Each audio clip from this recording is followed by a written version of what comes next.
Is your marriage only functional, or is it on fire? Hey friends, welcome to the Faithful Life community, where we explore what it means to be a biblical Christian in our marriage, parenting, church, and other relationships. And if you're new to the podcast, we release a new episode every Tuesday, and we'd like to invite everyone to hit subscribe wherever you receive this content. If you haven't written a review and rated the podcast yet, and it's been enjoyable, it's been a blessing and helpful to you, please know that it means so much to us when you do that. Yeah, it really does. It makes a difference and it helps us get the word out. So thank you so much for those of you who have, and for those of you who are sharing it on social media and inviting others to be a part of the Faithful Life community. If you do post it on your social media platforms and you tag us, if we see it, we'll post it on ours. So from Lisa's heart, from my heart to yours, thank you so much for being here and for inviting others to be a part of this journey. It means so much to us. We work hard to share with you meaningful and encouraging content for your journey of growing together and maturing as a biblical Christian. Hey, welcome back, everybody. Yes, hello, friends. All right, great to be with you today. Have a super good, important, and hot topic. We do. To talk about today. Not like the weather we had this week, which was very hot. Yes. But anyway, so we've got a little thing going on. Our boys are headed back to Patrick Henry College. They're going to be at a leadership camp there for a couple of weeks. Mm-hmm. And they get to stay with their siblings, who we have two of our older kids live in the DC area. So they're super excited about the camp, but I think even more excited about hanging out with their older brother and sister. But you know what that means? It means we're going to have to make our own coffee in the morning. Oh, no, I hadn't thought of that. Oh. Yeah, go back to the old days before we had kids. I used to make coffee for us. It's kind of my thing, you know. And then as the kids came along, just one after the other, they kind of took it on themselves. And so, all right, but I think we can do it. I think we'll be okay. I don't know. So we have a big announcement for you this podcast episode, but we're going to wait a bit. We're not going to mention it until toward the end. Oh, give them a little teaser. Oh, look at you. Okay. All right. Okay, so that opening question, do you have only a functional marriage, or do you have a great marriage? And we're not just talking about the hottest tar of passion, but all of the aspects of what a biblical marriage is supposed to be: affection, kindness, caring, fun, and yes, passionate. Do you have that? Is that the normal day, the normal week that characterizes your marriage? So how much flirting goes on in your marriage? I mean, it's true. If Lisa passes me in the hall, I'm going to pinch her butt. You can't say that over the air. I think I just did. You're a pastor. I mean. Yeah, exactly. Pastors never get passionate. Okay. That's right. Okay, but seriously, the secret ingredient, if someone was going to ask I should have said gluteus maximus. That would have been better. Yeah. Okay. Now I understand now. Okay. Anyway. All right. So seriously, if you asked us, like, what is your secret ingredient to your marriage? Honestly, I think I would say flirting. And you know, when I say flirting, I don't just mean like high school flirting. I mean just like playful. We tease, we joke, we grab, we do all kinds of things that just bring fun into our marriage. And we've found that more than just making it a light, pleasant exchange, it's actually, there's something about it that brings us closer. I think it helps us walk through even those tougher things that we go through. So let's just say there's something heavy in our hearts and we're slogging through it, but even in the midst of all that, we will be playful with each other. We'll tease, or Matt will throw something at me, or like, we're just always doing that kind of thing, or often. So it's a fun part. You know, the light side of marriage is actually a really important side of marriage. And we've got to not lose sight of that. And really, in our experience, the vast majority of Christian marriages that we've encountered, they're not great. And the people would describe them as not great. It's okay, but far from fantastic. And frankly, far from an example to follow, an example for others to follow. So is that you? Is that the place you're at right now? Or can you just feel that your marriage could be in danger from becoming something so much less than you once thought or hoped that it would be? You know, for the men, it's kind of natural. We get busy, focused on the needs and obligations of life and the commitments that we have to fulfill. And, you know, we just get into that bump and grind of life, of the week, of the month, and it goes on and on and on. But really, the truth is we always have time for our real priorities. And we've got to embrace that truth, because that is really the core right there. We always have time for our real priorities, but sometimes we forget what those priorities are, and we need a reminder, we need a refresher. For the Christian man, for the Christian woman, God, through his word, establishes what our priorities are to be. And in a marriage, in a Christian marriage, that is supposed to reflect the love that Jesus Christ has for his bride, his church, that means that my marriage to Lisa, her marriage to me, this is a central priority that God has given us for each other. And part of holiness, right? We're just talking about an aspect of this full-orbed marriage relationship, but an important one. Part of holiness, part of being set apart, is enjoying the good gifts our holy God offers us through marriage. You know, you'd said something about the men just feeling heavy with all the responsibilities, all the things that are coming at them. And I think that's true for women as well. We feel our obligations with our children, our commitments, our ministry stuff. There's just always so many things coming at us. But I think at another level, there's also a sense of discontentment. Like you want more, you wish there was something happening, but it just feels like it's stuck or stayed. And you get into this rhythm of resignation where you're just like, well, it just is what it is, and I just got to do the next thing. And it often actually even leads to resentment. Living with the unfulfilled expectations of what your spouse should be doing will lead to complacency in the relationship. It just will, that resignation that you're talking about. And that actually has a direct line. It's a direct path to bitterness and to this place of poison, really, in a marriage relationship.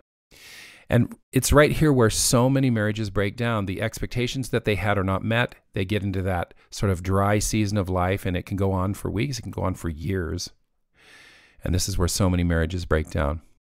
And when that process starts to happen, we can start looking outside of our marriage for those things that we feel like are missing, those things that we want, those things that we wish our spouse was doing, was fulfilling, was offering, was giving.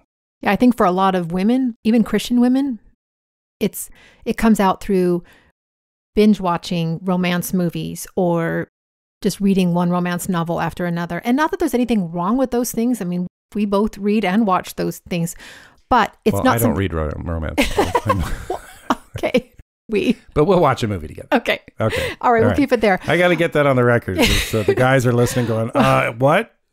Well, I just want to make, it's harmless in itself, but the concern I would have is if that's where you're going to find romance, is you're seeking for something outside of your marriage in these books or movies, you're living vicariously through characters or romantic plots, then that's something to stop and think, wait a minute, why am I seeking it outside there when I should be finding that within my own marriage? Well, that's just it. When we're looking for something outside of marriage, it's obvious why. It's because there's something missing inside our marriage. And none of that has anything to do with a thriving biblical marriage. Okay, but I believe a lot of women are sitting around and waiting for their husband, waiting for him to do something, to reach out, to connect, to pay attention, to admire. These are things women long for. And if that's something you're longing for, I want to encourage you not to wait. If you want more connection, affection, fun, romance, more of all of those things in your marriage, there is so much you can do. Well, I think you should tell about some of those years where these things were kind of falling off in your own experience and just what you went through. I think you should share that. Okay, so we started off strong in our marriage and then we started having children. So we had lots of young children in our home and I was tired. I was weary. I didn't feel attractive. And so all of that sort of spiraled down to bring me to a place where I resented you, even though at the same time I pushed you away. I mean, can you guys imagine that? Seriously, resenting me? So it was sort of one thing led to another, and it got me into a place where I both wanted it and pushed you away at the same time. Obviously, things changed. What changed? What happened? What changed was an aha moment where I realized that I didn't want it to be like this, and that I was putting, frankly, all of the blame on you, that you weren't doing it enough, you weren't doing it right, you weren't doing the things. Whereas there are so many things that I could do that would at very least give you cues, just, hey, I do want you. I am happy to see you. I do find interest in you. And that was a changing point. it's a change in perspective. And I think you got to that place where you realize, hey, I have a role to play. I have something to do. I can reach out. I can initiate. Yeah. A wife wants connection, but so does a husband. All right. So what did you do? Because I think there are many women out there wishing their husbands would be more engaged, and probably many husbands wishing their wives would be more responsive. You know, a beautiful biblical marriage is a two-way street, but that doesn't mean that you need to wait for the other person to begin moving on that street. So what did you do? How did you change your behavior and your response to me?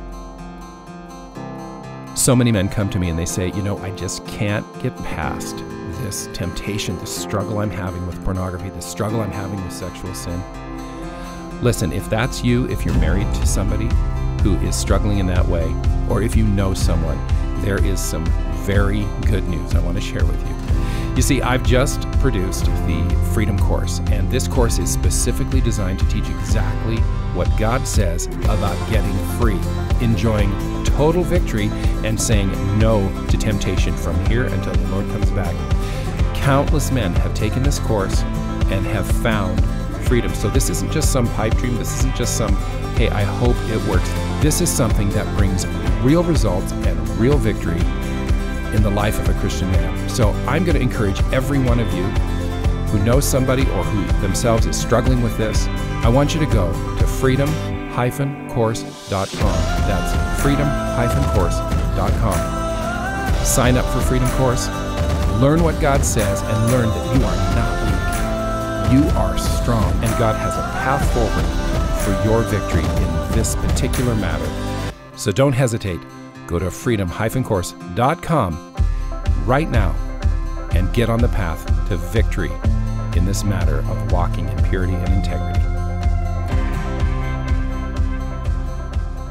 Well, the moment that comes to mind, this was sort of that turning point moment, is we had 4 children at the time, 4 children, probably 5 and under, and they were all sitting around the kitchen table while I was making dinner. I was just stirring up some vegetables, some peppers and onions, and you came home from work and you walked in and you kind of came up behind me and put your arms around me, and I shrugged you away because I was obviously cooking dinner. And even Which is really funny, because the thing is you come home, you've been thinking about your wife, and you're going, oh, I just can't wait to be home. Can't wait to give her a hug. Oh, I'm so sorry. Oh, well, that's fine. A long time ago. But it is funny how we can be just on completely different pages. And yeah, you were on a different page. But then what'd you do?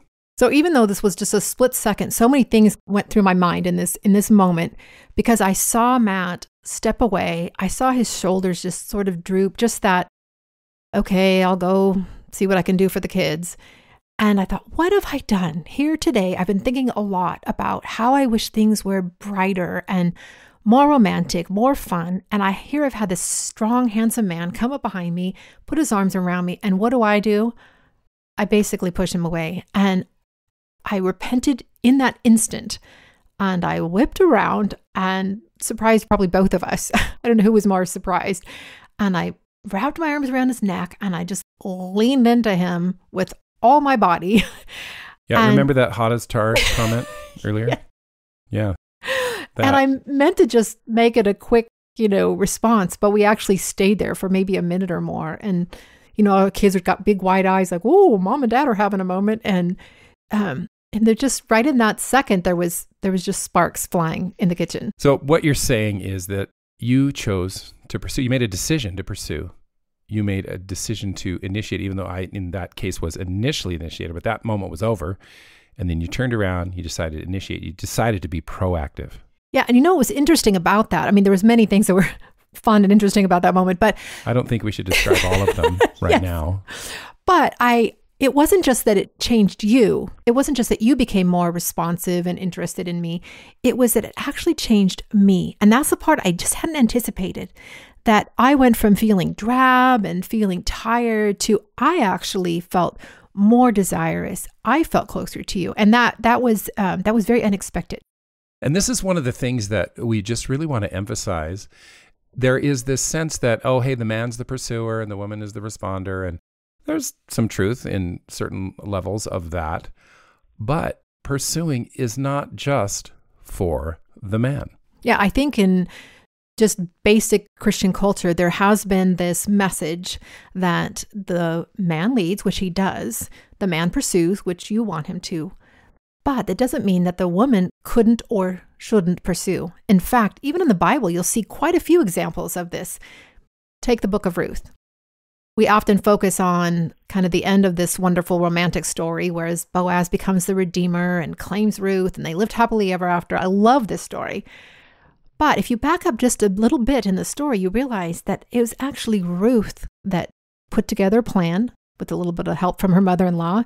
And she's the one that initiated. She's the one that took that first step of pursuing Boaz. And that's not the only woman in the Bible that did some pursuing. Mm-hmm. And, we love talking about Song of Solomon. You know us. But no, seriously, again, you often think of all the things that the man says in this beautiful romantic poetry. But the woman says quite a bit as well. In fact, I'm going to read some of it because it's so powerful. I am my beloved's, and his desire is toward me. Come, my beloved, let us go forth into the field. Let us lodge in the villages. Let us get up early to the vineyards. Let us see if the vine flourish, whether the tender grapes appear, and the pomegranates bud forth. There will I give thee my loves. So already right there, you're thinking, this woman has plans. She's got ideas. She's saying, hey, let us do this. Let us do that. And it continues. The mandrakes give us a smell, and at our gates are all manner of pleasant fruits, new and old, which I have laid up for thee, O my beloved. So Ruth or this woman in the Song of Solomon, these are examples of godly, proactive women who pursue. When was the last time you purposefully and consistently pursued your husband? You can be proactive. You can be flirtatious. Now, we're talking about basically healthy, basically stable Christian marriages. Some marriages need biblical marriage coaching. They've got deeper problems. If that's you, there's contact information in the show notes, and we could have a conversation about that. As you know, I'm a biblical marriage coach. But we're here talking about basically healthy, basically stable biblical Christian marriages. Now, of course, this is only one aspect of a healthy marriage, and God wants us all to go on to maturity in all things. But this light aspect, if you will, of marriage, which it really isn't light in its implications, is so important. And it's a large part of us being effective and authentic in the ministry of representing Christ well in this world. If we have mediocre marriages, if we have boring relationships, if we're just dry and drab toward each other, if there's no fire, no spark, no enjoyment, what little are we really offering others?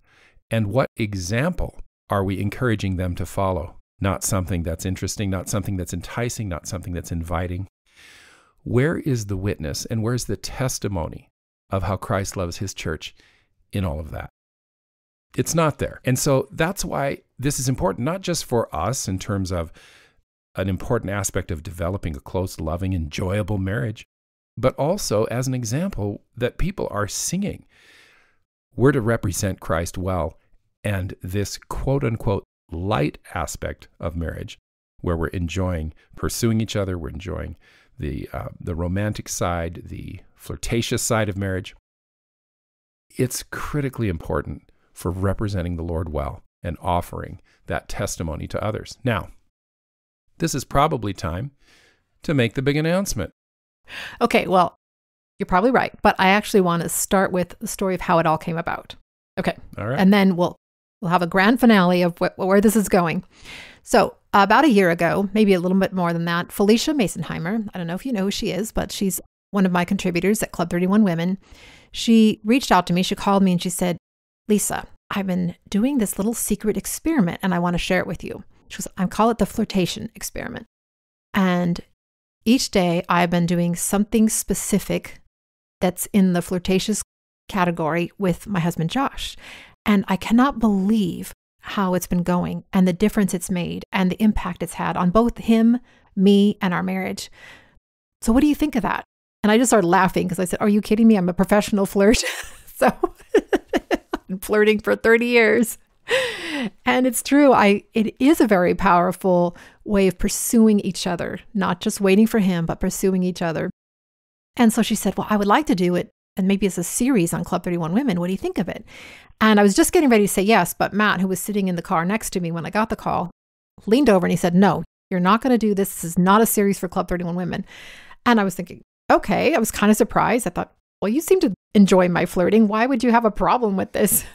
And he goes, no, it's a book. And I thought, just right then, all three of us go, yes, it is a book. This would make a wonderful book.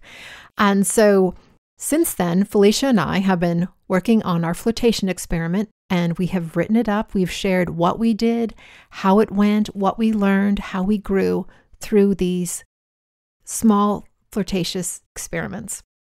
And so now the book is done, but there are a few things to do to just get it out to the market. So it's on the way, but you don't have to wait.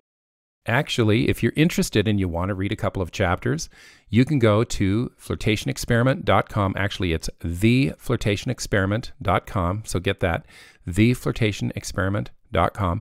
You can go there and you can actually download a couple of chapters and get a sneak preview of the book. Yeah, this is just for our listeners here at Faithful Life Podcast. And Felicia has a podcast as well, Verity. So she's offering that same thing to hers and her followers. So it's just for those of you who would be interested in this project. We think you will love it. It is both fun and it's also very powerful. So the book itself is really encapsulating this message that we're talking about today. And it's a way that you yourself as a woman can be proactive in your marriage. And the two ladies just talk about what they did, how they did it, and what happened. So hey, I guess I'm in the book too. I was going to say, yeah, you definitely are. So anyway, I think you're going to super enjoy it. We know you will. And so you can go to theflirtationexperiment.com and you can download a couple of chapters and get the sneak preview. Mm-hmm. All right. Well, listen, we hope that you just have a blessed week. We hope you leave complacency and unfulfilled expectations behind and you take a proactive approach to pursuing each other this week and enjoy the blessings and the fruit of God's favor on your marriage as you pursue each other and as you represent Him well by this aspect of your marriage. So God bless you. And just before we go, remember, our God is our rock and our Redeemer. He is present. He knows exactly what your week holds and exactly what you're facing. He loves you and is for you. So this week, draw near to God and He will draw near to you.